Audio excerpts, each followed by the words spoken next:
Moi? Yeah. T'es même fait que non. Toi aussi. Yeah. Hello les Gumballoonies! Salut, Gumballoonies! Comment ça va? Bien, comme on l'a eu le mois passé, Ici, c'est le Gumballoonies Bento Box Unboxing. Bento Comics? moi je dis le déboîtage Comic Bento. Oh! Ew! Et donc, déjà, moi je trouve une fois qu'on vient juste de faire là. cette boîte-là est arrivée beaucoup plus rapidement que l'autre d'avant qui est arrivé quelques mois. Dans le fond, c'est arrivé quelques mois après le 31 octobre. C'est peut-être arrivé comme... C'était celle d'octobre. C'était celle d'octobre. Tandis que celle de novembre est arrivée straight vers la fin. En fait, on est le 28. On l'a reçu hier. Mais Donc, techniquement, c'est arrivé le 26. Au bureau de poste. Au bureau de poste. C'est en plein ce qui est écrit dessus. Et donc, nous allons ouvrir encore une fois la boîte Comic Bento qui, thème ce mois-ci, était l'humour ou le rire, laughter. Rire. Le rire. Alors, prends l'outil coupant. Je prends l'outil coupant. C'est qu'on pourrait croire que le retard de la première serait dû au fait qu'on était dans notre premier, on était des nouveaux abonnés. Peut-être. Je pense qu'il y avait une affaire de... Il ne s'attendait pas à ce qu'il y ait autant de monde pour ce mois-là qui s'abonne. Il y a eu un commentaire sur une autre vidéo qui disait pourquoi le monde prenne le temps d'ouvrir. Tu sais, ils prennent pas le temps d'ouvrir la boîte un peu avant. Parce qu'une fois que tu as ouvert la boîte, tu peux pas t'empêcher d'en regarder. Ça, puis je trouve que ça fait partie de l'expérience d'authenticité de... on l'a pas ouvert avant. Oui. Oui, on aurait pu Alors, taper. encore une fois, ils ont été généreux en popcorn. Oui. C'est apprécié. Il y a des grosses affaires là-dedans. Ça va tomber partout. Ça va tout tomber partout. Tiens ça, tiens ça, tiens ça. Ah, cool. Ok, Cool. J'enlève ça. Ok. Ah, c'est statique, ce truc-là. Bon. Ok. Et donc là, on va... Ben, on va montrer ce qu'on voit. Oui, c'est ce package-là. Et déjà, les lapins... Je me souviens pas aussi que je les ai vus, ces lapins-là, mais c'est pas les lapins épais, les lapins... Ouais. C'est quoi ces lapins-là? On va le savoir. Ouais. On va le savoir. On va l'ouvrir. Là, sûrement qu'il y a plein de monde qui crie, mais voyons! C'est les lapins! Nigo, lapin, imbécile, quelque chose comme... Ils ont un nom de... Et voilà. Ils ont un... Oh. Oui, ça... Oh yeah! Vide. C'est sous vide. On commence par le top. Ben, en fait, ce qu'on va commencer par se sortir signet et collant, encore une fois. Peut-être, Comic Bento, peut-être un peu inutile d'envoyer ces affaires-là. Je dis ça de même. Ben, moi, je pourrais mettre dans ça. Ouais. À la place d'utiliser un bout de papier de toilette. Bon, ça commence fort avec une citation de Batman qui dit Justice is easy, comedy is hard. Et voilà. Non, mais en fait, cette page-là, on l'a un peu sauté la dernière fois, mais ça nous indique justement qu'est-ce qu'il y a là-dedans. Il y a Archer Monster. Ok, on check trop. Spoiler! Ok, alors, il y a beaucoup de choses. Oui, je suis content. Rabbids. Ça commence bien, on rit déjà. Fait que ça dit busting out of your TV screen. Rabbids. The Rabbids invade their very own graphic novel series. C'est ça, je pense que C'est le numéro 1. C'est le numéro 1. C'est des bonhommes à télé. Oui. Vraiment. Et... Ah, c'est tout comme une page, un gag, là. Ou même genre une page, 3 gags. Donc, selon. Ça a l'air d'être une chose. Ouais, ça a l'air d'être 3 gags, là. Donc, une petite lecture sympathique, probablement. Oui. Donc, voilà. Ça rappelle un peu Histoire de Schtroumpf. Je sais pas si tu te souviens de cette bande dessinée des Schtroumpfs, ou est-ce que c'était une page, un gag, là? Non. Oh well. Et il y a des popounes. Ouh! Il y en a une qui est tartelette en plus. Avec des oranges à terre, parce que c'est ça qui... Ok. Ah, les oranges. Excusez, j'ai oublié mes oranges. C'est un autre sujet. Un autre sujet. Bon. Alors, bon. Rabbit. Combien quelle valeur? Ouais, c'est ça, on disait là, 8 $. 8 C'est le numéro 1. Ça encore une fois, le... Et ça date. OK. Ici, nous avons Secret Midnight Duck Party Gun Show Volume 3. Ah, un volume 3. Que on dirait pas que tu as besoin des 2 autres volumes avant là, pour... Bon. Ça ici, c'est les canards qui ont un party. On voit ici le canard avec son chapeau de fête. Et ça semble être aussi une page, un gag. Mais ça a l'air d'être fait par plusieurs artistes différents. Là. Pixel art. Il y a du pixel art, il y a du pixel. Ben là, Ouais, c'est pixel, j'imagine. moi je trouve ça pixel. Ouais, mais on dirait que ça n'a pas besoin de... En tout cas, on va le checker. Ouais, c'est ça. C'est noir et blanc. Le style d'illustration varie. T'en as que c'est plus cartoon, t'en as que c'est plus... Probablement que c'est drôle. On va checker. Et c'est une valeur d'inconnu. Intérieur. Et c'est valeur inconnue, donc on va essayer de trouver la valeur et de le mettre à quelque part sur l'écran. Ouais. Comme là. Bref, si. Mais c'est pas super important, c'est juste... Tu sais, on dit la valeur à chaque fois, mais... à chaque fois, c'est toutes ces fois, tu sais, ça fait au moins 20 ans. On l'a fait la dernière fois. C'est juste parce que dans le fond, c'est le fun, parce que tu as une grande valeur pour un petit prix. Oui, on le répète encore une fois. Je pourrais pas sortir... Il n'y a pas de librairie proche de chez moi. La première librairie est à 5 heures de route de chez nous. Pas 5 heures de route. 1 heure de route de chez nous. 5 heures, c'est beaucoup, hein? Ben, je sais pas, c'est mis 5 heures. Ouais, mais il y en a une à Chibougamau. Ah oui, mais ils n'ont pas ça. Non, ils ont clairement pas ça. Ils ont une bonne sélection de livres en français, mais je pense pas qu'ils connaissent Secret Midnight Duck Party. Parce que il y a... Et avoue que tu n'aurais jamais acheté Secret Midnight Duck Party. Peut-être que c'est bon. À la base, puis là, ça c'est ça que je trouve intéressant de ces deux boîtes-là. On dirait que des bandes dessinées, un d'horreur et deux d'humour. Pas des choses. C'est pas des catégories qui sont super faciles d'approche dans la bande dessinée. Donc d'avoir du monde qui font comme ben, regarde, essaye ça, c'est supposé être drôle. C'est un échantillon. Ouais. Exactement. C'est comme acheter des sacs à surprise. C'est pareil comme acheter des sacs à surprise. Bon, ça a l'air... ça a un poids. Because I Can de... attends, c'est... Ça? Least I Could Do. OK, donc, a year... J'avais ma main dessus. Fait que c'est un an dans la vie du jeune et promiscueux. Promiscueux. Et Rain Summers qui va vous... qui est tellement absorbant que vous sentirez comme une éponge de bain. C'est ce que ça disait dans la description. Ah, bon. Ben, ça a l'air tiré d'un webcomic un peu. Ah, regarde. Là, j'ai viré une page au hasard. Peut-être que c'est la seule qui est de même, mais c'est quand même spécial. Comme... Ça a un feel webcomic qui a été transformé en livre. Puis là, maintenant, j'en prends un autre. Ça, c'est genre des conversations. Il y a comme des, ouais, il y a comme des bouts de texte, des bouts de... Ah, il y a une couple de sketch random. Ouais. Non, c'est le fun. C'est ça, c'est le sketch random. Ça fait partie de ces cas où est-ce qu'on va checker ça et vous revenir là-dessus. Ouais, ben là, faut pas que tu dises ça à faire. Non, mais ce que je peux dire, c'est... On va les lire, c'est sûr, puis si c'est vraiment bon, on en reparlera. Il y en a deux dans la dernière boîte que j'ai particulièrement apprécié. Peut-être qu'on va y revenir dans un podcast, sinon on pourra toujours faire une petite capsule vidéo là, pour faire un retour sur la dernière boîte. C'est vrai, c'est comme... Lorsqu'on aura lu tous les deux toutes les bandes dessinées de la boîte. Ouais, moi j'ai pas fini. Alors on a ça. Archer and Armstrong. Et ça, Tu connais ça, toi? Je connais ça de nom, en fait. C'est un espèce de duo loufoque. Il y en a un qui c'est un immortel. Et attends un petit peu, qu'est-ce que ça dit?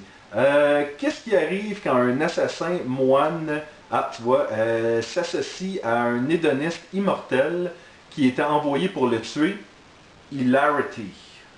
Fait que Ça n'a pas l'air drôle. ça n'a pas l'air drôle, Je mais... verrais pas ça puis me dire hilarant, je prends ça, j'ai envie de rire. Mais j'avais vu cette bande dessinée-là avant et j'ai fait comme le concept sonne intéressant. Voyons voir. Oh, page au hasard. Naked Dude. Mais, Mettons un autre. qui n'aime pas les Naked Dudes? Personne. Donc, effectivement, vite de même, ça n'a pas l'air drôle, Ça n'a pas haha. l'air drôle, mais Mais le concept, peut-être que c'est vraiment drôle. moi je fais confiance au concept. Et c'est le volume 1, j'imagine. Volume 1, effectivement. Finalement, c'est pratique cette petite page-là. On aurait dû la checker un peu la dernière fois. Bon. On se fera à l'avenir. Ah, tu vois, Ouais, Rabbids, j'ai volé un- Rabbids, ça dit based on the video game. Je suis sûr que j'ai vu ça quelque part. Puis ici, c'est The Michelangelo Code. C'est comme une Comme le Da Vinci Code. petite blague en partant. Oui. C'est de l'humour! Oui. Oh, je crois que tu prends le dernier. Oh oui! Ça... Wow! OK. Le plus gros de la gang, 18$ quand même. C'est The Most Dangerous Game. A Saturday Morning Breakfast Cereal Collection. Ah, Et ça a encore une fois cette espèce de look-là de... Ça a l'air tiré d'un webcomic ça aussi. C'est ça dit. Oui, a compilation of the hilarizoteric, oh boy, donc ésotérique et hilarant webcomic Saturday Morning Breakfast Cereal. Voilà. De Zach Wiener. en partant. En partant. Comment tu t'appelles, Lina? Fait que ça a l'air d'être pas une histoire. Ça a pas l'air d'une Non, ça a l'air histoire d'être suivante. 3 gags par page environ. Là. Ouais. Mais encore une Toutes fois, sortes de compositions c'est- graphiques différentes. il y a vraiment, à part peut-être Archer et Armstrong, je crois pas qu'il y a quelque chose d'autre là-dedans que je me serais commandé par moi-même. OK. Donc là, ça donne vraiment justement, et j'y ai pensé de me commander Celui-là. celui-là. Donc, Fait que ça, t'es super content. ben, je suis Puis content là, parce que je l'aurais pas fait. sinon. Le reste, c'est des surprises. On ne sait pas. On connaissait rien de ça à part les, Rien. Celui des lapins a l'air le fun. les lapins. Particulièrement cute, Joyeux. oui. Mais ouais, c'est ça. Donc en effet, moi non plus, là, je sais pas. C'est toute de la bonne lecture de salle de bain. Oui, probablement. Ça fait que c'est ça. À date, on fait-tu un retour sur la dernière boîte? Ou tu veux vraiment attendre? Ben, tu veux dire quoi? Ben, j'en ai lu un et un tiers. René a lu The Ticking, qui m'a pris, moi en tout cas, 5 minutes à lire. Moi, peut-être 15. C'était de René... René French. Et comme je disais à Sacha, ça a un feeling, et il était totalement d'accord, là, je me souviens de... Il l'a eu aussi dans Il l'a eu Sherlock? aussi, et je disais c'est l'équivalent d'un storyboard pour un film de l'ONF, on dirait. Moi, j'ai trouvé ça quand même bon. Non, je dis pas que c'est... Non, C'était non, non, ça c'était va pas pas. péjoratif, mais ça avait un feeling de... ça aurait été le storyboard pour cette espèce de dessin animé-là, fait à la main, où est-ce que tu vois du changement dans le trait, puis tu sais, une espèce de... Oui, un oui, truc oui. bien artisanal, mais en même temps, tu sais, qu'il y a sa petite réflexion profonde, puis... non, il y avait quelque chose d'intéressant, même si ça passe de même, le lire, là. Ça... Moi, j'ai même trouvé ça très bon. Ouais? Ouais. À qui tu recommanderais ça? Ben, en fait, c'est une histoire sur...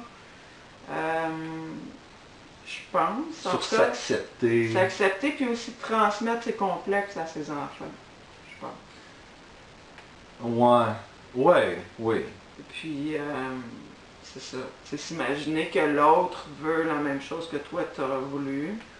Puis, c'est ça. Parce qu'en Il gros... manquait sa shot avec ça. Oui, ben c'est ça. En gros, c'est l'histoire d'un père qui est pogné pour élever son enfant seul. Parce que sa femme est morte à sa naissance. Et le père se rend compte que son fils avait la même difformité que lui à la naissance. Et là, présume que son fils va vouloir, comme lui, se faire arranger ça. C'est ça. Et Et là, l'histoire continue. le singe là-dedans est un peu bizarre. Ouais, c'est ça. Il y a des bouts il y a des images que tu fais OK. Ça amène à rien à l'histoire. Il y a des petits détails là, que tu fais comme OK, pourquoi? Mais c'est tout comme dans un univers un petit peu absurde. En fait, tu sais, le thème c'était l'horreur, je pense. Mhm. Mais c'est plus le malaise.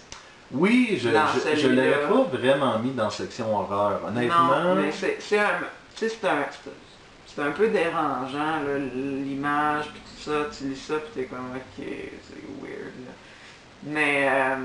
Mais c'est très bon. j'ai lu Je le recommande à qui, je sais pas. qui, honnêtement, à quelqu'un qui a de la misère à s'accepter. Ben non, ben quelqu'un qui aime ce style de petite histoire, c'est comme une petite nouvelle d'auteur, mais en image. Oui. C'est quoi l'autre que tu as lu? Ben là, j'ai commencé, j'ai lu celui de Frankenstein. Ah, donc The Big Book of Horror. C'est ça, mais il y a 3 histoires là-dedans, puis moi j'ai lu la première. Ok, que je trouvais un peu à la manière de comment j'apprécie les bandes dessinées de Scotty Young. Celle-là était vraiment plus pour l'esthétique que l'histoire, selon moi. Ah, c'était magnifique. C'est super beau, là. Magnifique, là. Mais Les l'histoire, couleurs, tu sais, on les connaît, les histoires de je Frankenstein. pense que c'était puis, un prétexte pour c'est dessiner. un prétexte pour dessiner. C'était quand même bien écrit, je trouve. L'histoire est connue, mais la façon qu'elle est rendue, c'est quand même original. Oui. Tu sais, c'est pas comme, je te dirais que j'ai adoré pour les illustrations, là, les Oz. Wizard of Oz. Ouais, c'est ça. Qu'on a acheté, puis ils sont magnifiques, magnifiques. Magnifique. Mais l'histoire est vraiment l'histoire que tu connais Elle est quand même bien écrite, là. du magicien d'Oz. C'est juste qu'on la connaît. Mais il n'y a pas de petites nouveautés, il n'y a rien. Là. C'est straight l'aventure là, de Dorothée Oui. et ses amis. Mais le parallèle, c'était juste que dans celle-là, je trouve que c'est amené, c'est très court, parce que ça, c'est quand même... C'est 3 histoires dans un petit recueil gros de même, donc c'est très cool, là. Donc, l'histoire est courte, elle va droit au but, puis elle fixe particulièrement sur l'émotion. Tu sais, l'action passe vite, Ouais, on ouais. raconte l'action, mais on vit l'émotion. Tandis que des fois, ça peut être le contraire. Puis, c'est un peu, il y a un peu trop, il y a un peu, je veux dire 3 histoires dans l'histoire de Frankenstein, dans ce livre-là. C'est la création du monstre, mais par la suite, tu as The Bride of Frankenstein, fait qu'il Ouais. crée une copine, puis après ça, c'est cette espèce d'histoire de vengeance-là qui est là aussi. Donc, Ouais. il y a un petit peu une espèce d'improvisation sur l'histoire de Frankenstein. Oui. Ben, je pense que ça existe. Je ne l'ai pas lu, cette histoire. La Prométhée. C'est ça, l'histoire originale. Je ne l'ai pas lu. Tu sais. Ça fait partie de la culture populaire, là, on la connaît, Oui. mais j'ai pas lu le texte. Donc, c'est ça. Mais c'est une belle façon de le raconter. Ça s'appuie sur les émotions des personnages, ce qu'ils vivaient pendant qu'ils faisaient ça, que je pense pas Puis la qu'il y ait bande, l'accent habituel. le livre fait ça comme ça, parce que t'as Frankenstein, War of the Worlds, puis Dracula. Ah, ok. Et Dracula, je trouve que c'est vraiment pas la meilleure. C'était l'équivalent de regarder un livre pour jeunes, Ok. mais tu connais déjà l'histoire, puis les dessins sont corrects, mais sans plus. Ok. J'ai lu Nightmare, qui est super intéressant en fait. C'est beaucoup plus un thriller, fringe dans ces eaux-là, où est-ce qu'on suit la fille d'un médecin, d'un psychologue en fait, et elle, ce qu'elle fait, c'est qu'elle va dans les rêves de ses patients afin d'analyser et de les aider à identifier des problèmes et essayer de les guérir psychologiquement. Et il y a quelque chose de particulier dans cette bande dessinée-là où est-ce que soudainement les patients que Mary aide commencent à commettre des meurtres. Et donc là, il faut trouver pourquoi. Et à travers tout ça, elle essaie de sortir sa mère d'un coma. Puis, on peut faire dans le jus. Et dans le jus. Et il y a vraiment un élément, il y a un élément fringe, là, comme la télésérie, là, Okay. où est-ce que... J'en dis pas plus, en fait, je vais... Est-ce que tu la recommandes? Je crois qu'on va peut-être en faire un podcast. Ah, bon. Ça dépend toujours de si Sacha serait C'est prête. intéressant. Exactement. Bon, Parce que ben, lui, il l'avait pas dans sa boîte, fait que je vais lui amener à Ah Noël. oui, il y avait des petites différences. Exactement. Shadowman, j'ai pas trippé, c'était comme du super-héros vaudou, mais un peu à la Image Comics des années 90. C'était correct. C'était quoi l'autre bande dessinée? Je pense qu'il en reste une. Moi, Il en reste une? Non? Ben, on a peut-être fait le tour. Si j'en ai oublié une. je vais on le en lister. fera une. Et prochaine donc, fois. prochaine vidéo, on en profitera pour parler De ce qu'on aura lu à ce exactement. moment-là. Exactement. Donc, on vous revient le mois prochain pour le thème Colors of the Season. Ouh, ça... Ah, une affaire de Noël peut-être? Oui, j'imagine. Couleur de la Donc, saison au mois de décembre. Ça fait une... Ça aurait de la Ouais. Ça aurait de la Et donc, d'ici là, allez voir le site web podcastetgumballoon.com et allez écouter le podcast. Et puis... Et entre nous, on se dit au mois prochain. Oui, et je m'en allais dire aussi, si vous voulez vous abonner à Comic Bento, utilisez le lien dans la description YouTube, en bas. Et donc, au mois prochain. Au mois prochain.